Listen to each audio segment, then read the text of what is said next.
What's going on? Welcome to the Erik Allen Show. My name is Erik Allen, and I just want to say thank you so much to every single listener out there who has listened to a show, that has shared the show, retweeted the show, subscribed to the show. Thank you. I appreciate you. It's been so much fun interviewing folks since 2017 and interviewing over 500 people, from MMA fighters to the most successful entrepreneurs in the world. Over the last couple months, I felt like God's been putting on my heart to change the focus of this show. So moving forward, I'm going to talk with Christian men and how do they balance their life of following Jesus and being a husband and being a father. Maybe they're an entrepreneur, maybe they're a W-2 employee, but how do you balance all those things? And then for me, I'm a first-generation Christian. So I want to ask the question, how do we as first-generation Christians raise second-generation Christians when they didn't go through the adversity that we did as kids? I'm really excited to have this new focus of the show, because me being in my mid-40s and having these questions myself, but wanting to connect with other Christian men and hear their stories and share their stories about Jesus, that's what's on my heart. And I get that I might lose some listeners and I might lose some subscribers, but I truly believe that this new focus will make the biggest impact yet. And I'm so excited to start this new focus off with telling my own story. I recently spoke at an amazing event called the Conscious Investor Growth Summit, and it's put on by an amazing lady by the name of Julie Holly. You got to go check her out and make sure that you follow her page and the Conscious Investor Growth Summit page. So over the next 20 to 25 minutes, you're going to hear me giving a talk that I gave in March of 2024, where I talked about using our mindset to overcome challenges and realizing that our past and other people's opinions of us does not define our future. And the moment that you realize that, that's when you can step into your purpose and you can start making an impact. Hey, this is a quick shout out from one of our awesome sponsors. Check this out. Thank you to Tracy down at Tranquil Turtle Massage in downtown Coeur d'Alene. Look, my wife and I, we see Tracy and her team every single month for couples massage, and it is the best thing. Tracy is a master massage specialist and a Hanu Ashiatsu trainer. You need to reach out to Tracy and her team. Make sure that you tell them that I sent you and you'll get $25 off your next massage. Also, while you're there, check out CDA Brows, Body, and Ink. Make sure to tell Tracy that I sent you and you'll save $100 on your next tattoo brows and plasma tightening services.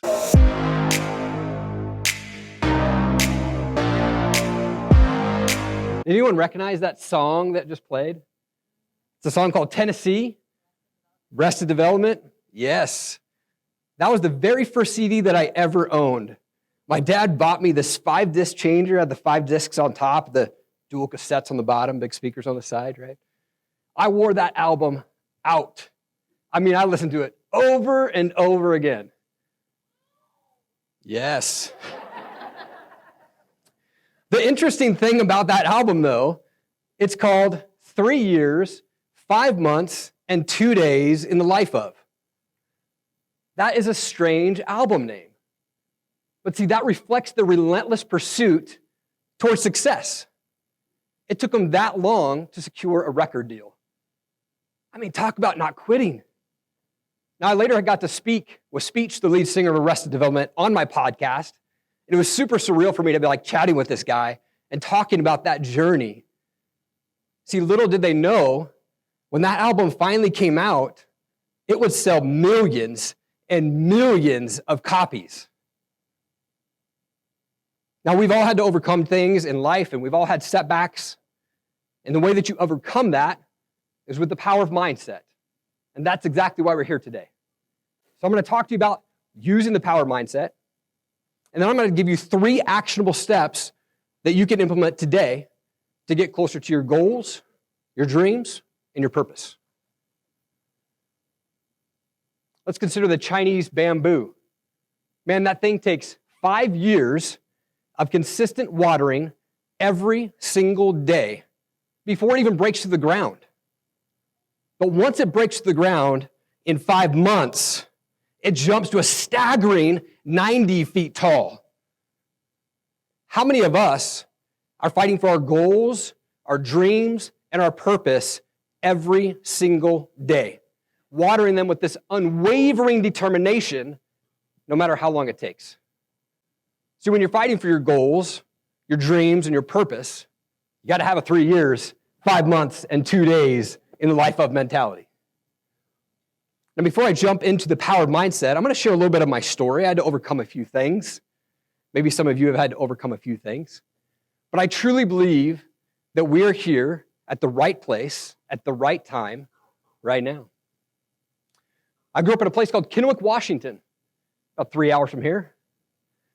I thought I had a typical childhood. Went to Sunday school, played Little League. My dad would take my best friend Dave and I and chuck us in dumpsters on Saturday morning and say, go find treasure. Anyone else do dumpster diving? Good, okay, not just me then. Okay, good. My parents got divorced when I was 11 years old. My mom immediately got together with a man who was very physically abusive.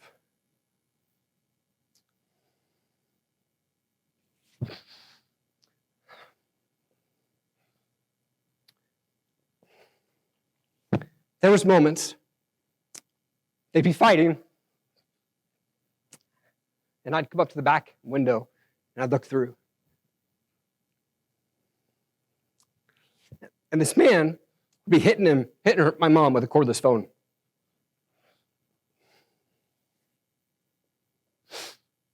I'd call the police. They'd come. My mom would never press charges. Rinse and repeat. Rinse and repeat. I never understood why she could stay with this man, choose him over her kids, right? And then they did the smart thing. They got pregnant. And they decided to move us from Kennewick, Washington, to Stevensville, Montana. Population, about 1,200 people at that time. And they rented this house. It was on 5 acres. It was a beautiful property. Big ponds, huge open field, right by the Bitterroot River. The problem was this house had 3 bedrooms. There was one for them, one for our little brother who's a couple months old, and one for my sister who's 4 years younger than me.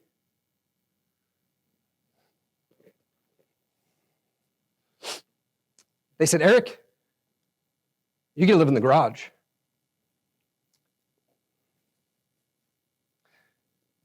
I had this plastic tarp in the middle of the garage that separated my bed from the truck that would pull in.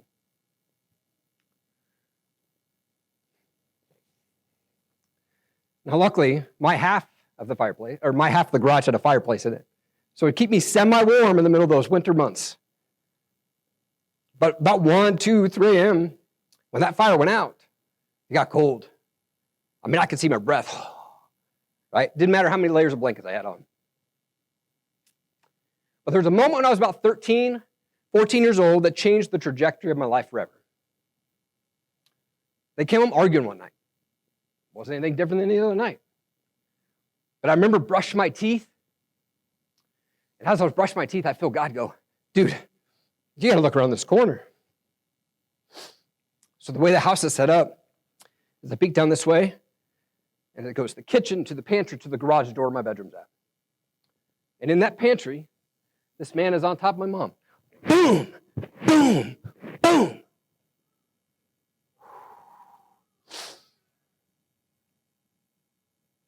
I got about 20 seconds of courage in that moment. And I walked up behind him, and I grabbed a cast iron pan, and I swung as hard as I could. And I split the back of his head open. And he turned around, and he said, what the? And I smacked him again in the forehead. I swung so hard the second time I fell over. And I remember him standing up over me, and he was yelling, he was screaming. My mom jumps up like Mama Bear, like punches him in the face a bunch of times. There's blood splatting on the wall. I mean, this is a crazy movie scene. Cops show up, take him to jail. My mom doesn't press charges. Rinse and repeat, rinse and repeat. I thought I was the hero in that moment. Turns out that would not be the case, though. Flash forward a little bit of time. We had 3 months left to my freshman year of high school. Got kicked out of that house. I had to go stay with my buddy Forrest at his dad's house, and they had hardwood floors. So I slept on those floors, finished out my freshman year of high school, and moved back to live with my dad in Kennewick, Washington for my sophomore through senior year. Now, my dad, he rented a house for him and I. Got a bus pass so I could get around town, get to school. He put Hunger Man meals in the freezer, cereal and milk in the house, made sure I had food. Put a cup in the living room and he put $20 in that cup. That was my lunch money for the week. Most of the time, that money went to drugs, alcohol, and cigarettes, though. My dad, he would stay the night at his girlfriend's house most nights So I'd see him maybe 2 to 3 times a month in passing. It gave me a lot of freedom to do whatever the heck I wanted. So I was getting stoned before school. I was getting stoned at lunch. I was getting stoned after school. I mean, me and my group of buddies, we frequently took mushrooms, acid, hash, opium, Robitussin DM because it was half the price of a hit of acid. We were what you would call stoners in school, right? Now I was 18 years old. As a senior, we went on a camping trip, and I was the kid who brought the bong. Really funny, if you walk around downtown Spokane right now, you can see people walking around with bongs, and they are totally fine. But in 1998, when I was a senior, it was illegal. I had to go to jail in Dayton, Washington. Now, Dayton, Washington is an old school jail. I mean, black and white chain gang outfit, bright orange slipper type of jail. They would bring you the food so that you could see it, you could smell it, you could see the steam coming off it, but then when it got cold, they'd slide it into the cell for you. That's my mugshot. I was 145 pounds. The only thing that I was able to bring to jail with me was a Bible. I didn't know God at this time, but I thought 2 things would happen. If I brought this Bible in, 1, God would forgive me, and 2, God would keep me safe. I walked in that jail. It was an open cell, like 15 people. By far, I had the least bit of crime in there, right? I was scared. And I sat down at the table, and I just opened the Bible, and I started reading from Genesis 1. I didn't know where else to start.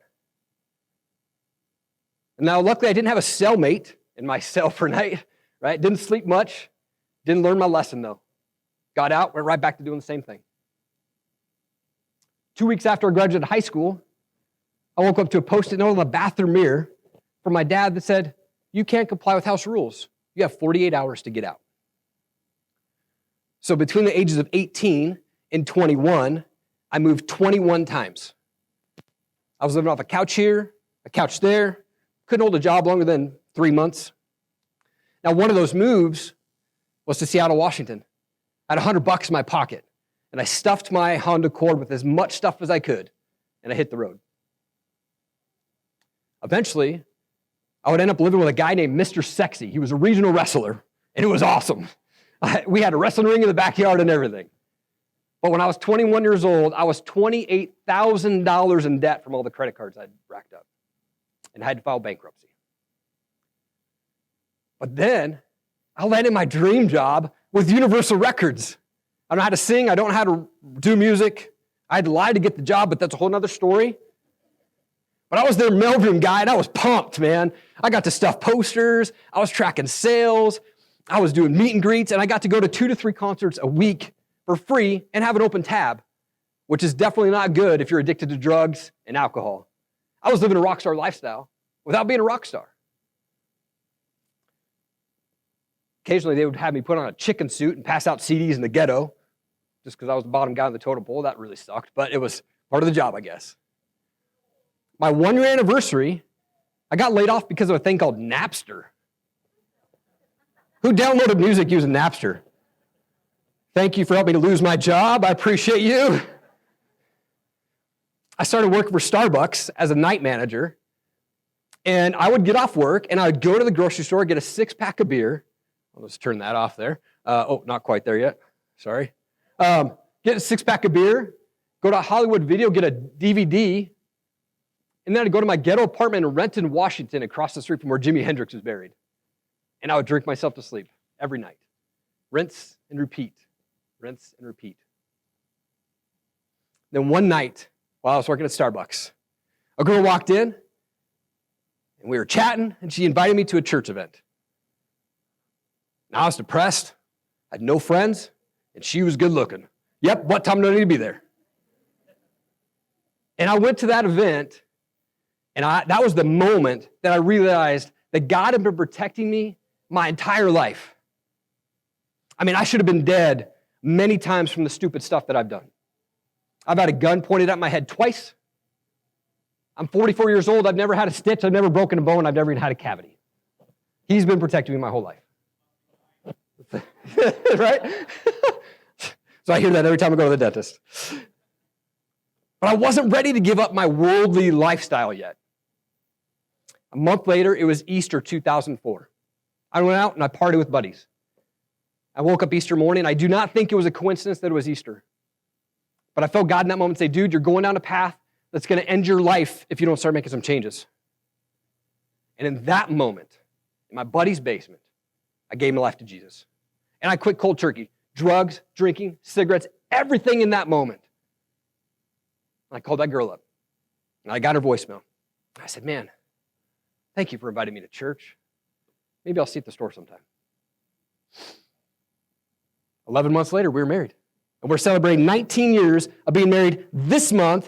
And we're breaking the chains of divorce, abuse, addiction, and rejection. Okay?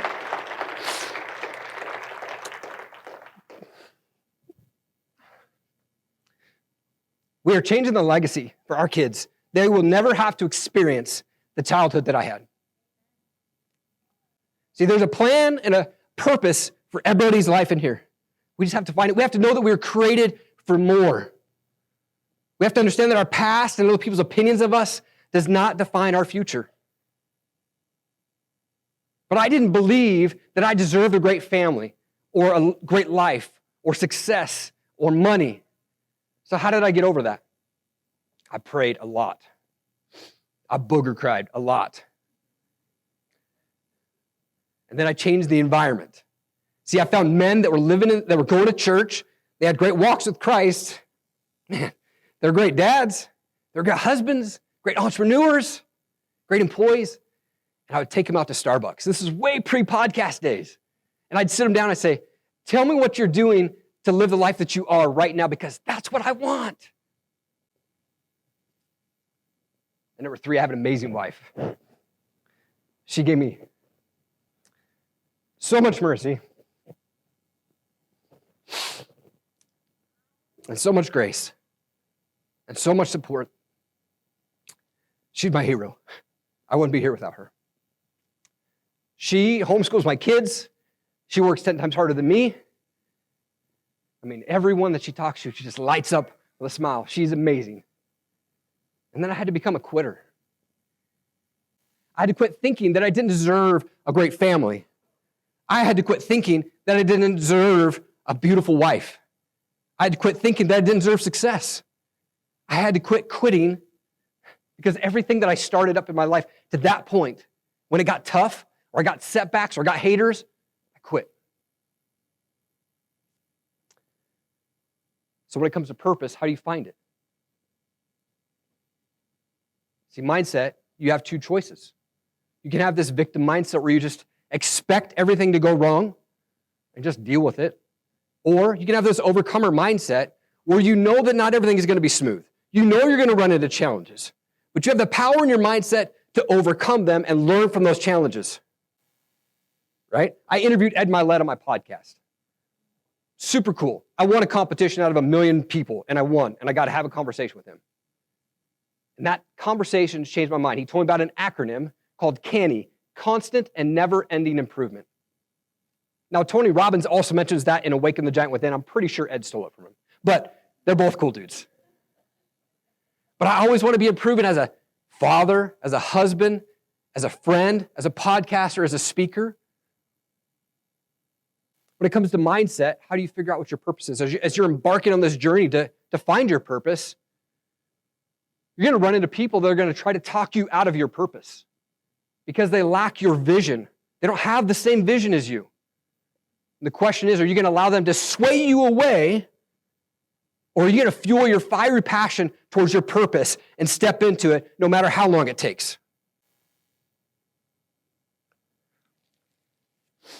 Mark Batterson, he's the author of In a Pit with a Lion on a Snowy Day. It's an amazing book with a crazy title. The follow-up is Chase the Lion. And he says, God is in the business of strategically placing us at the right place at the right time. I worked that shift at Starbucks. The girl asked me out to church. My wife and I are both born at 1:41 p.m., by the way. Different days, different years, but the exact same minute.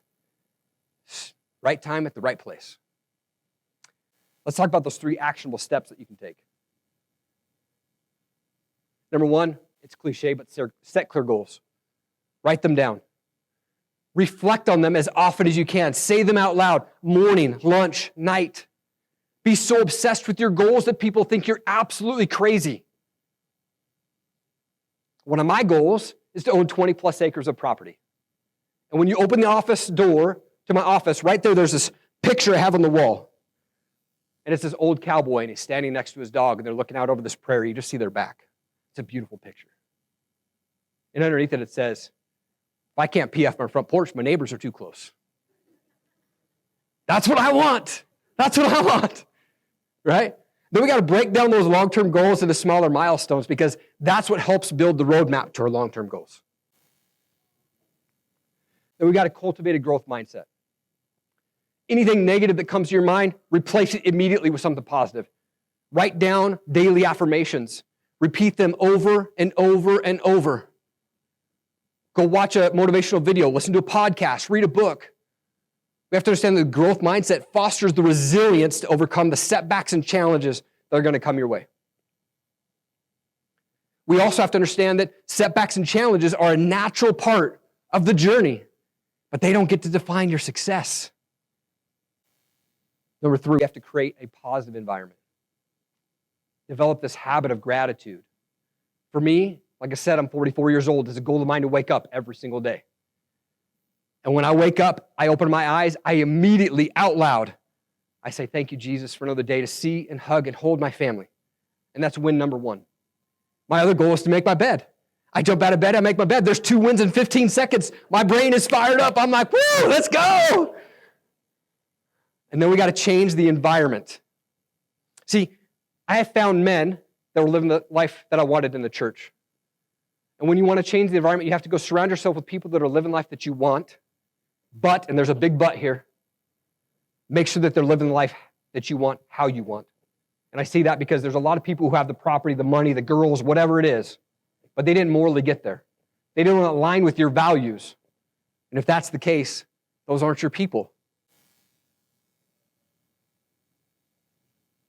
When Noah heard from God to build a boat in the middle of the desert, people probably thought that he was crazy.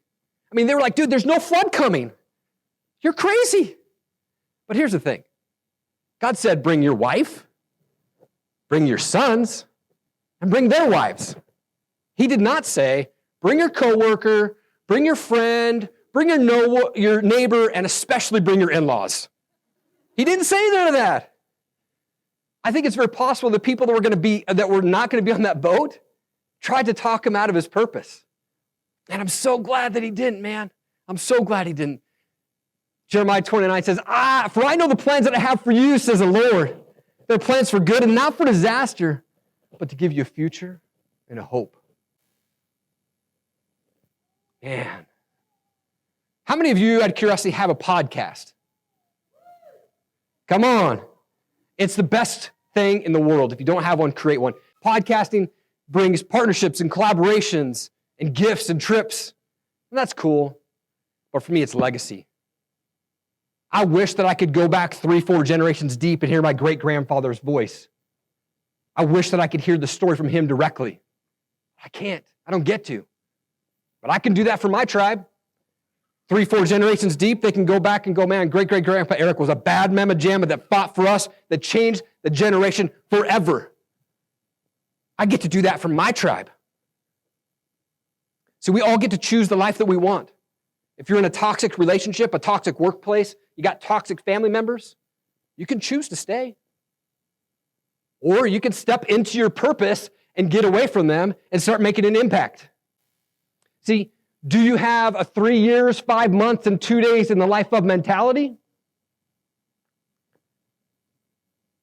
Will you claim to be a victim? Or will you claim victory? Hey, if you've ever thought about starting a podcast but unsure where to go, you need to go check out erikallenmedia.com. Click on the resources tab there. I will walk you through how to start, launch, and run a podcast. I've recorded over 500 interviews since 2017, and I want to help you launch your podcast. Make sure that you hit that subscribe button so you catch every show when I drop them. Thanks again. Keep changing the world.